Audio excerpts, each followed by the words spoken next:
Power, respect, and assumptions clash in a way no one inside that bank saw coming.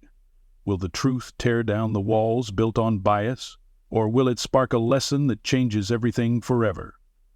Let us know your thoughts in the comment section below, and don't forget to show some love to all our veterans out there. Power, respect, and assumptions clash in a way no one inside that bank saw coming. Will the truth tear down the walls built on bias, or will it spark a lesson that changes everything forever? Let us know your thoughts in the comments section below. And don't forget to show some love to all our veterans out there. Amanda Freeman adjusted the strap of her plain canvas tote as she pushed open the heavy glass door to the Patriot Trust Bank branch in Brookhaven. She wore a faded navy pool sweatshirt, jeans with a worn crease at the knees, and a simple ball cap pulled low over her sharp brown eyes. Her sneakers squeaked slightly against the polished tile floor as she stepped inside, unnoticed by the cluster of staff gathered near the welcome desk. It was strange to walk into one of her own branches like this, invisible. But that was the point.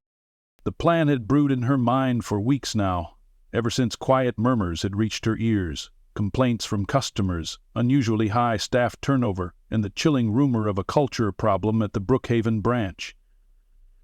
Amanda didn't believe in second-hand reports. She believed in seeing. Today, she wasn't the CEO. She wasn't even Amanda Freeman, decorated Army veteran, Bronze Star recipient, or trailblazing leader. Today, she was just another customer.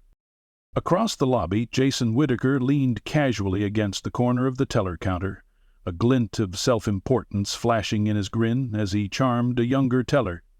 Jason's dark gray suit, crisply tailored to fit his trim frame, and his monogrammed cufflinks spoke volumes about how he saw himself. He was the kind of man who enjoyed authority, who wore his title, branch manager, like a crown no one could take away. He didn't notice Amanda, not at first. Not until she stepped up to the counter, a simple withdrawal slip already filled out, and politely cleared her throat. Jason turned, eyes sweeping over her worn clothes, her scuffed shoes. In a split second, a quiet judgment settled across his features, the kind that can't be taught, only absorbed over years of believing that some people mattered and some people didn't. "Ma'am," Jason said with a thin professional smile that didn't quite reach his eyes. "If you're here for check cashing services, you'll need 2 forms of government-issued ID. Otherwise, we can't assist." Amanda, patient, placed her driver's license and her Patriot Trust CEO identification card on the counter without a word. Jason barely glanced at them. His eyes narrowed. "Woman ID must match your appearance exactly," he said, his voice thick with patronizing courtesy. "Corporate IDs can be easily fabricated. It's policy." Amanda raised one eyebrow slightly. "You're saying I can't withdraw funds from my own account?" Jason chuckled under his breath, a condescending, dismissive sound that echoed off the marble floors. "I'm saying we have procedures in place to protect our clients from fraud," he said. "Maybe you'd like to visit a different branch where they know you better?" From behind a nearby desk, a younger associate, Emily, her name tag read, shifted uncomfortably. She had seen the name on the ID. Recognition flickered in her eyes, but fear of contradicting her manager froze her to the spot. Amanda's hand tightened slightly around the strap of her tote, but she kept her voice calm, smooth as polished steel. "I understand," she said. "I'd like to verify my identity another way if possible." Jason shrugged dismissively. "Unless you can show me a W-2 or provide biometric authentication," he said, "there's really nothing else we can do." Amanda offered a small, knowing smile, the kind that said, "You're about to learn something you won't forget." She reached into her tote, withdrawing a slim tablet.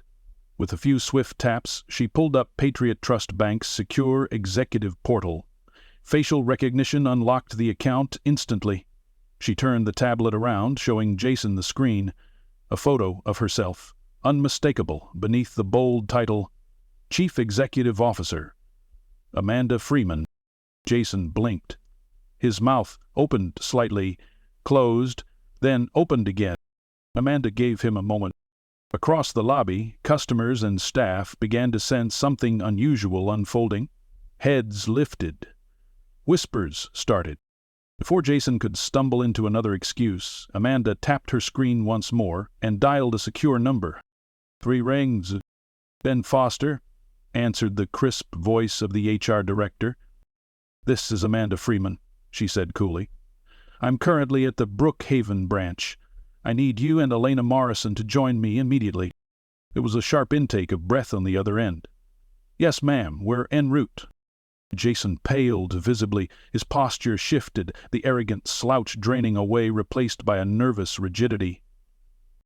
Amanda didn't say another word to him. She simply picked up her ID, slid it back into her wallet, and moved to a nearby waiting area, crossing her legs neatly as she sat. The bank lobby buzzed quietly around her, the tension rising with every ticking second. Jason retreated behind the teller counter, hissing frantic whispers to an assistant manager. His usual bravado had evaporated, leaving behind a man scrambling to regain control of a situation he didn't understand. 15 minutes later, 2 sharp-suited figures walked briskly through the front doors. Elena Morrison, the regional vice president, moved with clipped precision, her heels clicking sharply on the tile. Ben Foster, tall and serious, followed a step behind her. They saw Amanda immediately. And they saw Jason. Amanda rose, meeting Elena's gaze with an almost imperceptible nod. Elena's expression tightened as she turned sharply toward Jason. Mr. Whittaker, Elena said in a voice that cut like glass, may we have a word? Jason's Adam's apple bobbed visibly as he swallowed. Amanda stayed where she was, letting the weight of the moment build. This was bigger than a misunderstanding. This was about the quiet ways respect was denied, the unseen walls built on assumption, and the lesson that true leadership, the kind earned through service and sacrifice, didn't need to announce itself. It simply arrived. Unshakable, unmovable. And today, it had come for Jason Whittaker. Jason stood stiffly near the teller line, his hands clenching and unclenching by his sides as Elena Morrison motioned sharply for him to step into one of the small glass-walled offices nearby. The sound of the door clicking shut behind them seemed to suck the air out of the lobby. Amanda didn't move. She simply observed, her expression unreadable, as customers shuffled uneasily and the staff pretended not to eavesdrop. Inside the office, Jason's face was flushed a deep, uncomfortable red. He started speaking before Elena could even sit down, throwing up a flurry of excuses. Amanda couldn't hear the words, but she didn't need to. She knew that kind of man, the type who thought fast talking could cover up the deeper rot underneath. Ben Foster stood a respectful distance away, speaking quietly into a tablet, taking notes, documenting the moment with the silent gravity of someone who understood exactly what was unfolding. Every so often he glanced toward Amanda, his expression a mixture of admiration and caution. He would not underestimate her. Not after today. The staff moved with forced casualness behind the counter. Amanda caught Emily stealing glances toward the office, her face a mixture of relief and anxiety. There was a lot buried here, not just Jason's arrogance, but a culture of silence that had taken root like a weed. Amanda made a mental note to remember Emily later. Courage often looked like small, almost invisible acts. Jason's voice rose briefly inside the office. Elena's answer was sharper, a hand chopping through the air to cut him off. It was over fast, faster than Jason likely ever thought possible. When the door opened again, Elena didn't hesitate. She stepped aside, letting Jason walk out first. Or rather, be paraded out. Jason's face was pale now, his eyes darting desperately around the lobby, seeking an ally that didn't exist. His suit, so crisp and proud an hour ago, looked suddenly ill-fitting, almost costume-like. His voice cracked as he tried to speak. Amanda rose from her seat, slowly, giving the moment its full gravity. Elena's voice rang out, loud enough for everyone to hear. Effective immediately, Jason Whittaker's employment with Patriot Trust Bank is terminated, she said crisply. For cause. A collective inhale rippled through the staff. One of the customers, an older woman near the waiting chairs, let out a soft, stunned gasp. Jason opened his mouth, closed it, and stumbled backward a step. Security appeared. 2 employees from the back offices, professional but firm, guiding Jason toward the front door. He didn't resist, but he didn't move easily either. As he passed Amanda, he hesitated, the realization dawning fully on his face. It had seen, you could see it happen, the connecting of dots, the horror of understanding exactly who he had dismissed. Amanda met his gaze without anger, without triumph, just a quiet, unwavering steadiness, the way a mountain meets a storm. Jason swallowed thickly, dropped his eyes, and kept moving. The door hissed closed behind him. Amanda turned to face the lobby. She didn't need a microphone. The silence had already built her stage. She stepped forward, unhurried, letting every eye find her naturally. Staff, customers, even a mother with a young child perched on her hip. They all watched, sensing something important about to unfold. Amanda's voice, when she spoke, was measured and clear, the kind of voice shaped by drill fields, command tents, and late nights making decisions no one else wanted to make. Respect, she said, is not given based on how someone dresses. It is not reserved for titles, appearances, or assumptions. She let that hang in the air for a beat. In this building, in this organization, respect is non-negotiable. It is the bedrock of trust, of integrity, of service. Ben stepped back slightly, giving Amanda full command of the floor. Elena folded her hands in front of her, a silent show of support. Amanda moved closer to the teller line now, making eye contact with each person behind the counter. Emily dropped her gaze, shyly, but Amanda caught it, and offered the smallest nod. "This is not about one man's mistake," Amanda continued. "It's about what we tolerate, what we allow to take root when we look away.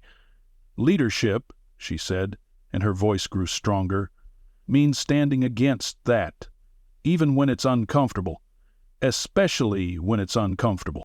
Across the room, a teenage boy who had come in with his grandfather stopped fiddling with his phone and looked up, truly listening. Amanda smiled slightly, softening the steel in her tone. "When I wore the uniform of the United States Army," she said, "I learned that you never leave anyone behind. You never assume someone's worth by the dust on their boots or the wear on their coat. You look deeper, you serve." There was a ripple of something among the staff, relief, maybe, or pride, beginning to warm the chilled air Jason had left behind. Amanda's gaze swept the room one last time. "Today was a lesson," she said simply. "And tomorrow will be too. Because from this moment forward, Patriot Trust doesn't just serve the community, we lead it. Through respect, through action, and through honor." There was a long, resonant pause. Then, unexpectedly, quiet applause broke out, first from the older woman seated near the door, then from a few staff members, growing into a real living thing. Amanda didn't bask in it. She simply dipped her head in acknowledgement, then turned to Elena and Ben. "I'd meet with the entire team," she said. "Today. No waiting." "Of course," Elena said without hesitation. "We'll arrange it." Amanda gave one last look around the lobby. The customers, the staff, the very heart of the branch. It wasn't about titles. It never had been. It was about service. She moved forward, passing the marble pillars with the calm of someone who knew exactly who she was, and who had never needed anyone's permission to lead. And in her wake the bank began, quietly, stubbornly, to change. The conference room buzzed with a nervous energy that no one could quite stifle. Sunlight slanted through the tall windows, striping the long walnut table where the Brookhaven branch employees gathered, fidgeting with pens, tapping shoes lightly against the tile floor, and whispering behind cupped hands. Amanda Freeman stood at the head of the table, sleeves of her simple gray blouse rolled up to her elbows, her expression focused and steady. She hadn't called this meeting to lecture. She had called it to listen. and she knew from experience that real leadership didn't begin with talking. It began with silence deep enough for others' truths to surface. Ben Foster leaned quietly against the back wall, tablet in hand. Alina Morrison sat a few seats down from Amanda, alert but letting Amanda steer the ship. She had seen enough already to know Amanda didn't need anyone else to command the room. Amanda let a long beat pass after the last shuffle of chairs. She looked at each of them in turn. Tellers, customer service reps, loan officers, the assistant managers. Young, old, men, women. Different stories, different burdens written quietly into the lines around their eyes. "Before we move forward," Amanda said, her voice low but clear enough to fill the room, "I want to hear from you. No formalities, no scripts." The room shifted uncomfortably. People weren't used to being asked for the truth in corporate spaces, not really. They were used to surveys with checkboxes, carefully worded memos, and town halls where nothing ever really changed. Amanda could see it on their faces, the hope warring with the fear.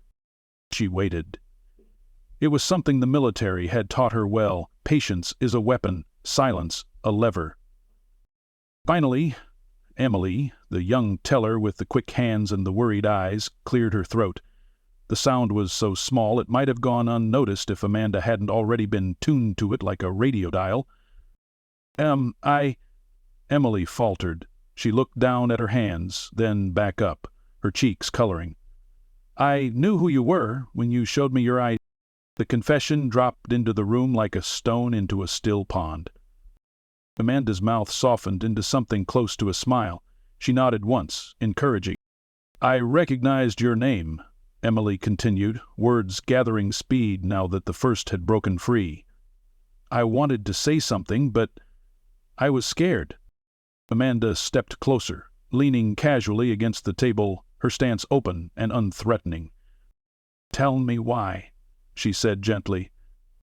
Almost bit her lip.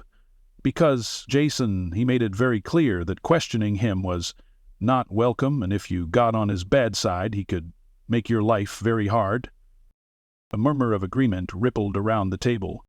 One of the senior loan officers, a solidly built man in his 50s named Robert, leaned forward.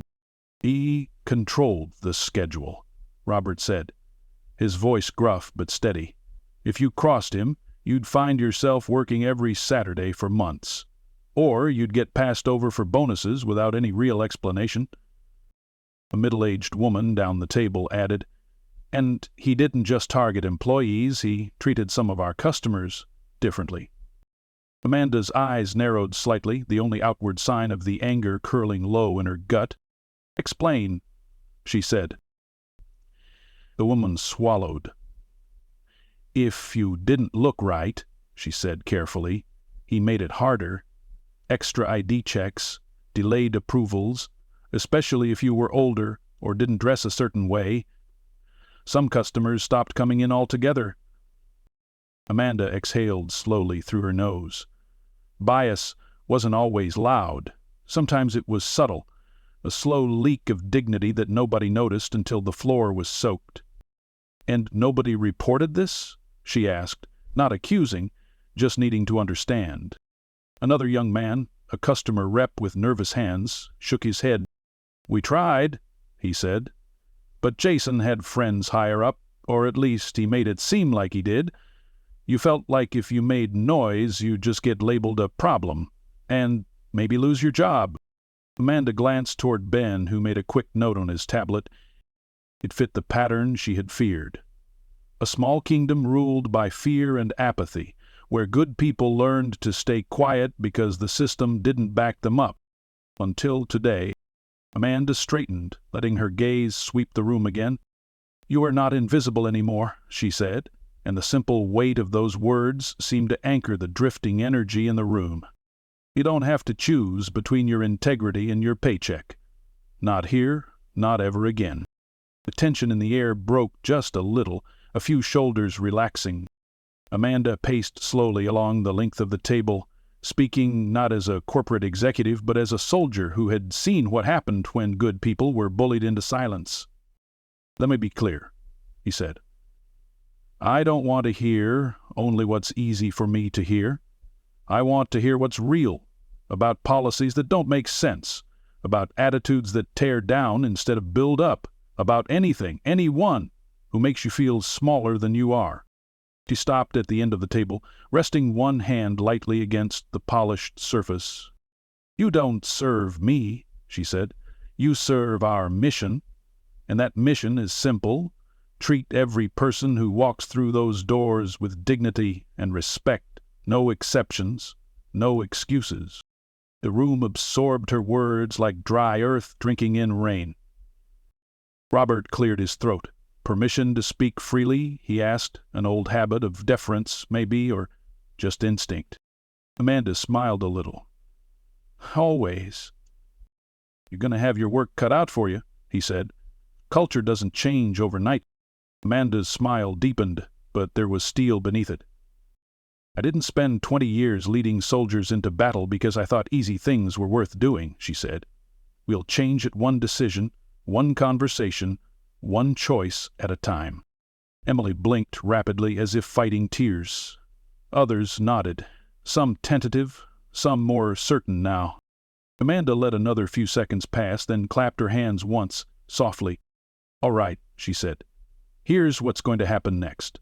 Ben's going to meet individually with anyone who wants to talk privately, about experiences, suggestions, anything.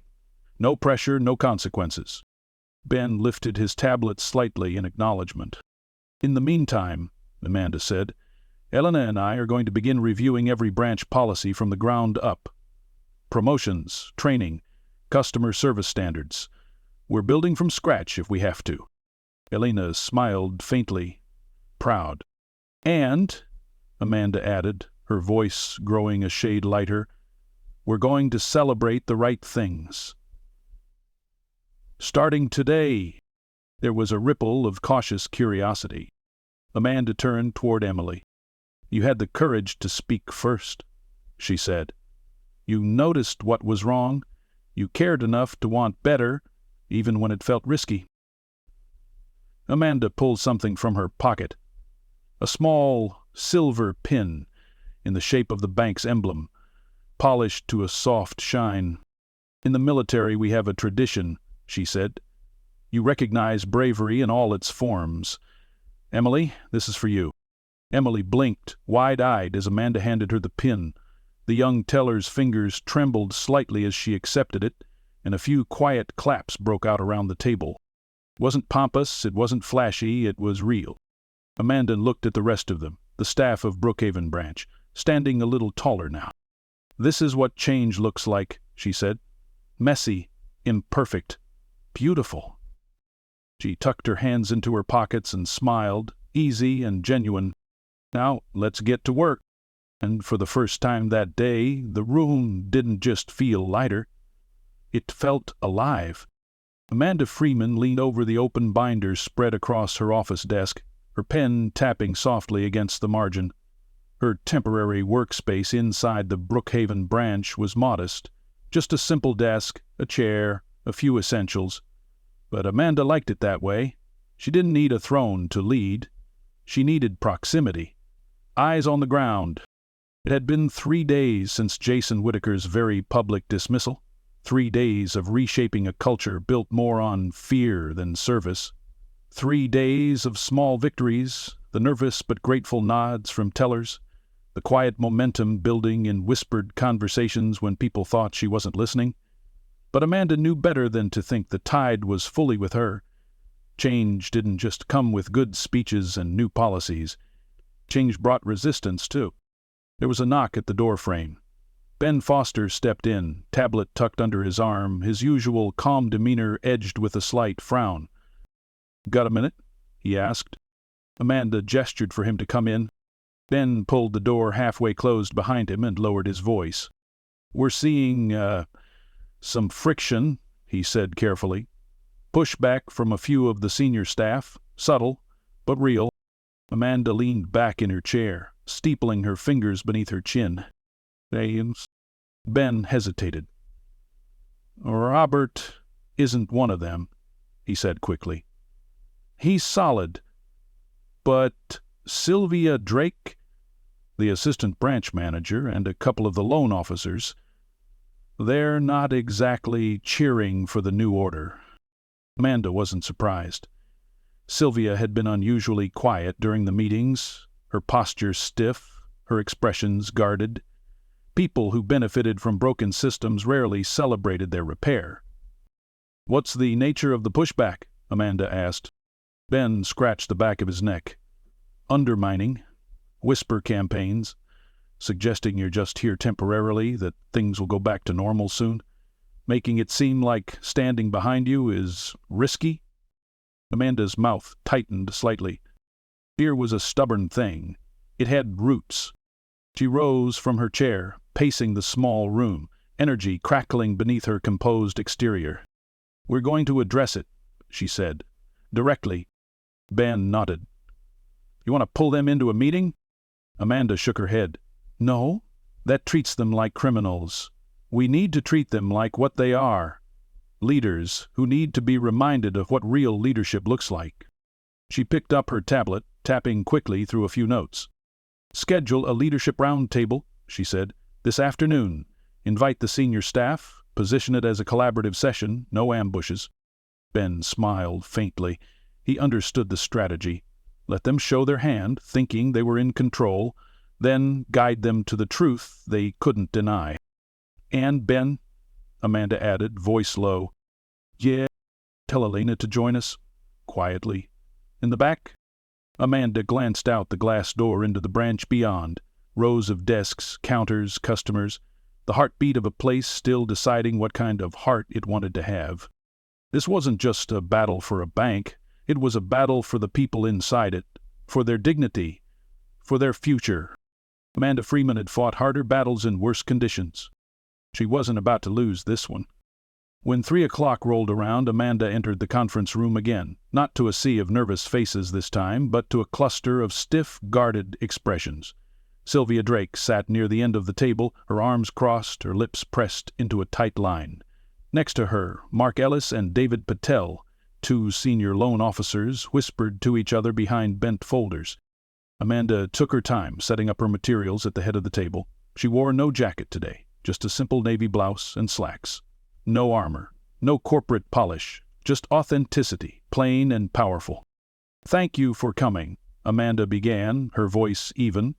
"Today's session isn't about policies or procedures. It's about leadership." Sylvia shifted slightly, feigning indifference.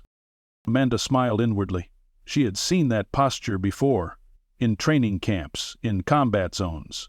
People who built walls around themselves to avoid having to change.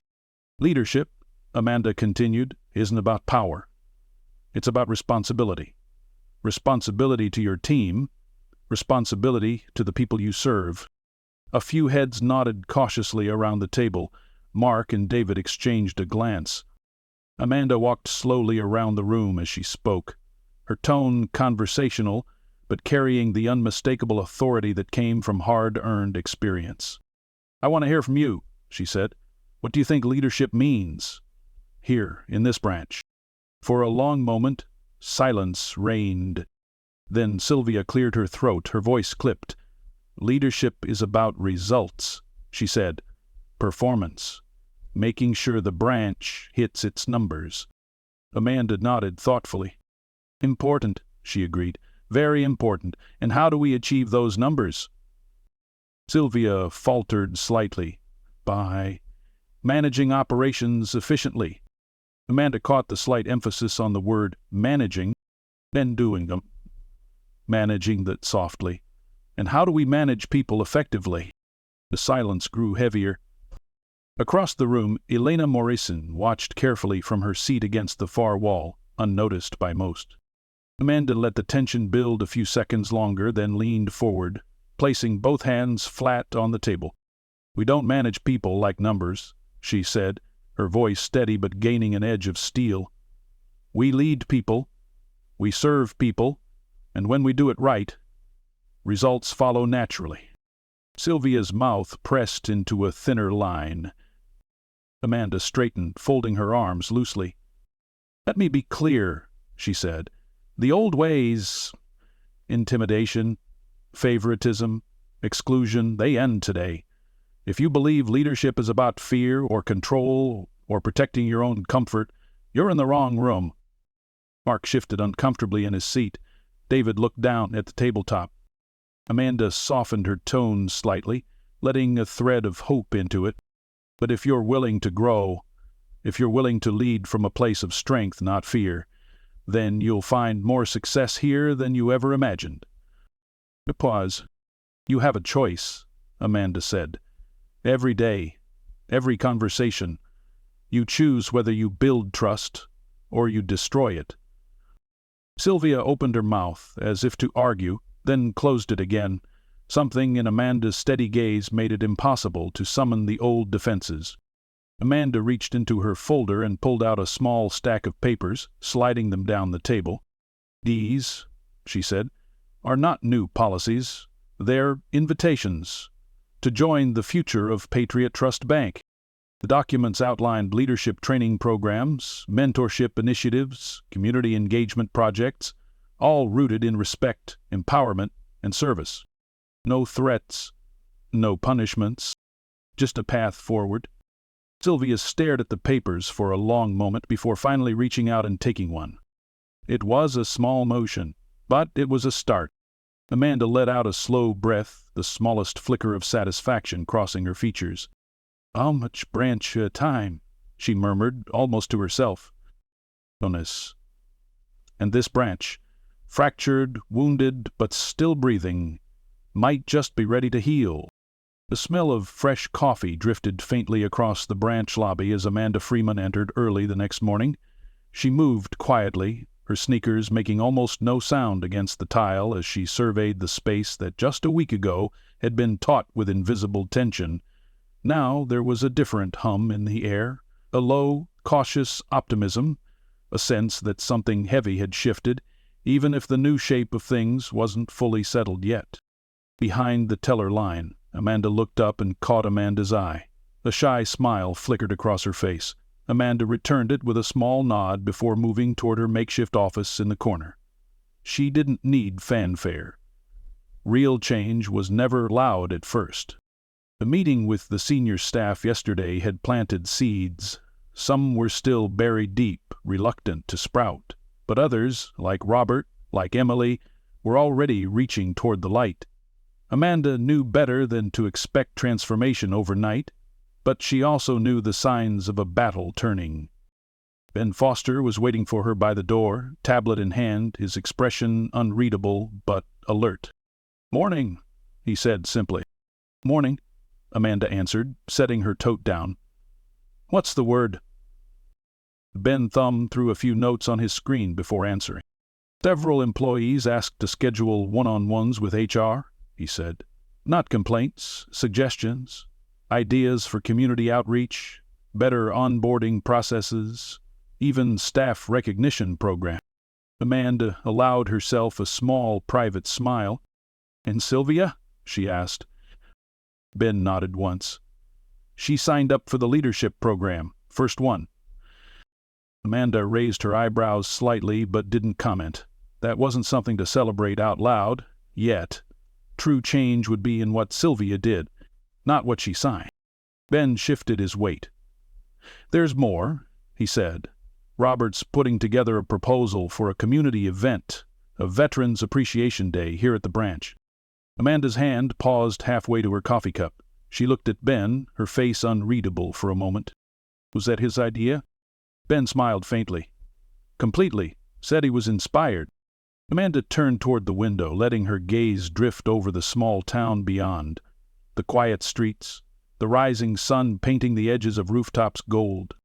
Tatsuya Noiko Veterans Appreciation Day, not because of her title or her uniform, but because the spirit of service was finally starting to root itself again inside these walls.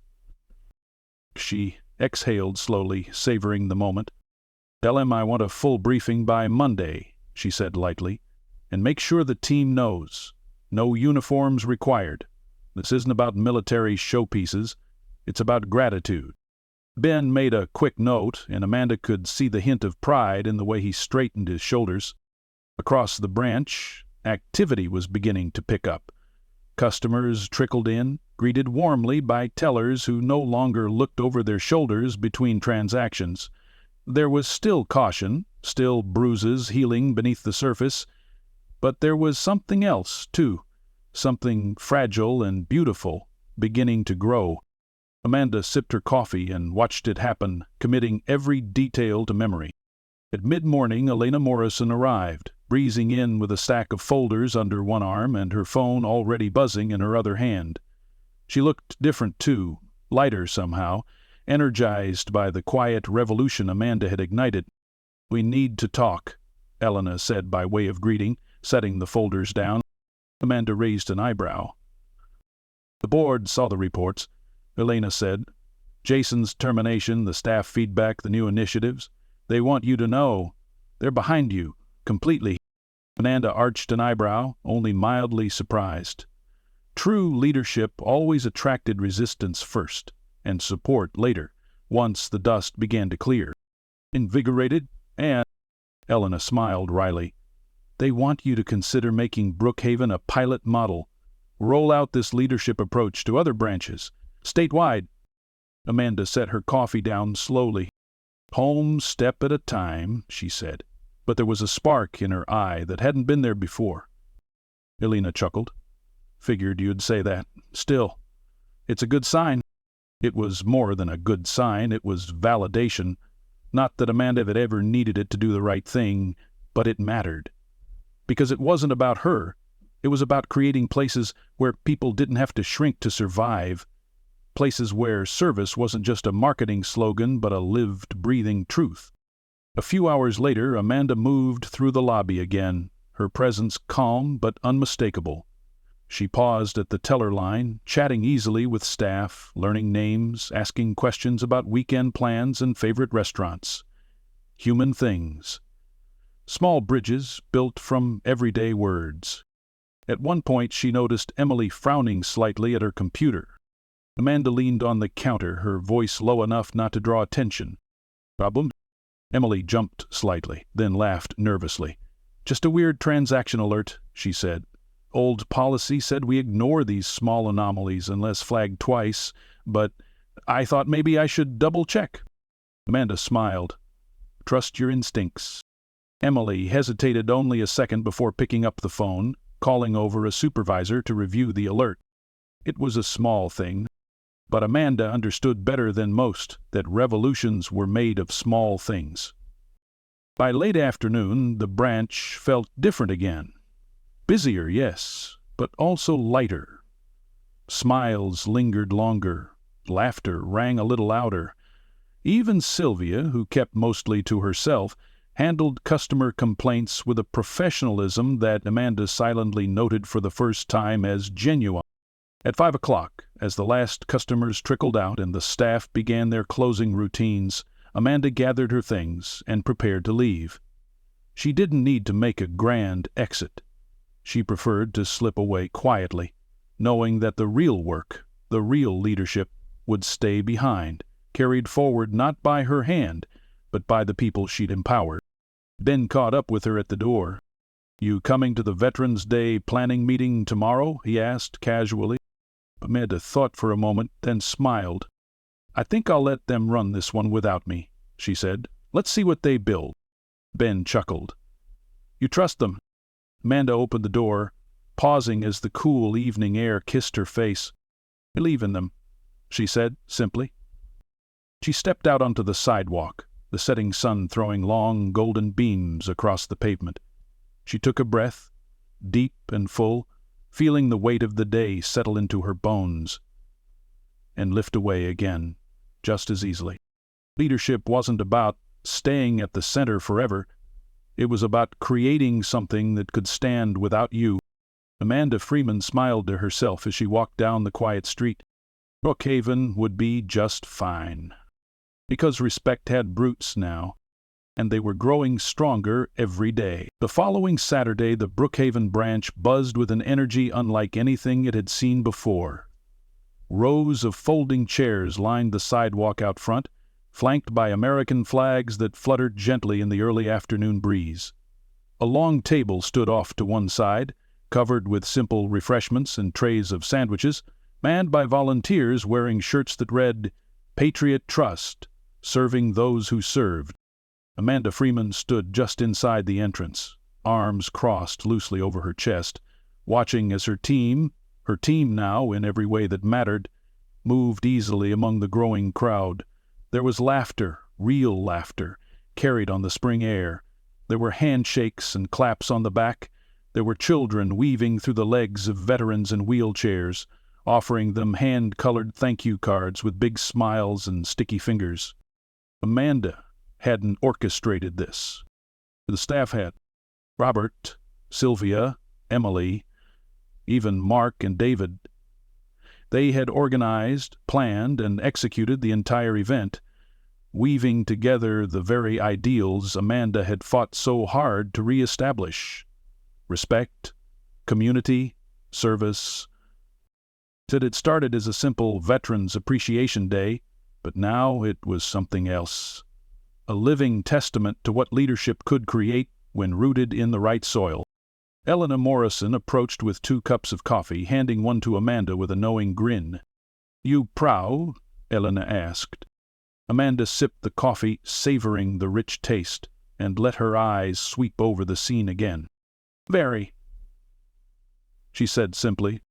Across the way, Robert was helping an older Marine adjust a medal pinned crookedly to his jacket. Sylvia was explaining the new veteran financial support programs to a small group of attendees, her voice animated and passionate. Emily was kneeling beside a little girl, helping her tie a balloon to a tiny hand-painted flagpole. There was no trace of Jason Whittaker here, no trace of the arrogance, the fear, the silent walls that had once divided this place. Only open doors, open hands, open hearts. Ben Foster drifted by with a clipboard in hand, giving Amanda a thumbs up before disappearing into the crowd again. She chuckled under her breath. Even he seemed lighter now. A voice crackled through a borrowed PA system, calling for everyone's attention. Robert stepped up onto a small makeshift stage fashioned from wooden pallets and draped with a Patriot Trust banner. His voice, usually rough and reserved, rang out with clear emotion. "Hey," he said, "we honor our veterans not just with words, but with action. We honor them by building communities where dignity isn't an afterthought. It's the foundation." Amanda listened quietly, letting his words wash over her. "This branch," Robert continued, "is committed to making that happen, every day, for every customer, for every member of our community." He paused, and his gaze found Amanda through the crowd. "And we have Amanda Freeman to thank for reminding us what that looks like." A ripple of applause began, soft at first, then swelling until it filled the street.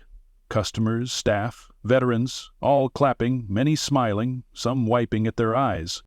Amanda didn't move. She simply dipped her head slightly, humbled by it. She hadn't come to Brookhaven looking for applause. She had come to find something broken and to help fix it. And somehow, along the way, she had found something more. The crowd parted a little as a veteran in a worn navy jacket approached her, a cane tapping softly against the sidewalk at each step. His hair was silver, his bearing proud despite the years weighing on his frame. "Man," he said, extending a hand, "I just wanted to say thank you. You didn't just change a bank, you changed lives." Amanda took his hand firmly, feeling the strength still there. "Thank you for your service," she said sincerely. He chuckled, the sound deep and warm. "Feels good to be seen again," he said, his eyes glinting with something more than gratitude. "Hope." Amanda smiled, feeling her throat tighten slightly. She gave his hand an extra squeeze before letting go. As the festivities continued, Amanda wandered through the gathering, letting the voices and laughter and stories swirl around her. She stopped to chat with a widow whose husband had served in Korea. She knelt to high-five a boy wearing an oversized army cap, his gap-toothed grin lighting up his whole face. She paused to listen to an old sailor recount a story about a storm at sea so wild it had torn the masts from their ship, and how they'd lashed themselves to what was left to ride it out. Survival, resilience, faith. These were the currents running through the day, invisible but strong, binding them all together. As the sun began to sink lower, painting the sky in strokes of orange and pink, Amanda found herself standing once again at the edge of the sidewalk, watching as the crowd lingered, reluctant to leave. Nobody rushed. Nobody shoved. They stayed because they wanted to, because they belonged. Ben appeared at her side, holding a clipboard with the final event numbers. 246 attendees, he said, 26 new account sign-ups, 12 financial counseling sessions booked, and 3 news outlets asked for interviews. Amanda chuckled, shaking her head. Not bad for a little branch in Brookhaven, she said. Ben grinned. Not bad at all. Amanda tucked her hands into her pockets, feeling the worn edges of her dog tags where she always kept them hidden, a reminder of where she had come from, of the battles she had fought, some on faraway soil under fire and sand and stars, others, quieter but no less fierce, fought in rooms like this, against walls people didn't even realize they had built around themselves. This had been one of those battles, and they had won. Not with force, not with fear, with leadership, with the simple, stubborn belief that respect isn't a privilege reserved for a few. It's a right owed to all. As the last of the crowd began to drift away, Amanda turned toward Ben, Elena, and the few remaining staff members who had stayed to clean up. You did good today, she said. Robert, wiping down one of the tables, looked up and shook his head with a small smile. We did good, he corrected. Amanda laughed softly, a warm, genuine sound that lingered on the cooling air. Yeah, she said, we did. The street lights flickered to life overhead, casting a soft glow over the sidewalk, the tables, the flags waving gently in the night breeze. Amanda breathed it all in, feeling a peace settle over her. Not the absence of conflict, but the presence of something stronger. Right? Longing. Victory. She turned, walking slowly down the sidewalk, past the windows of the branch where new faces now smiled back, where respect wasn't something you earned by looking the part, but something you received simply because you existed. Amanda Freeman didn't need a title to know who she was. She was a veteran, a leader, a builder of something that would last long after she had moved on. In Brookhaven, because of her, respect wasn't hidden anymore. It lived here now, thrived here, and it always would.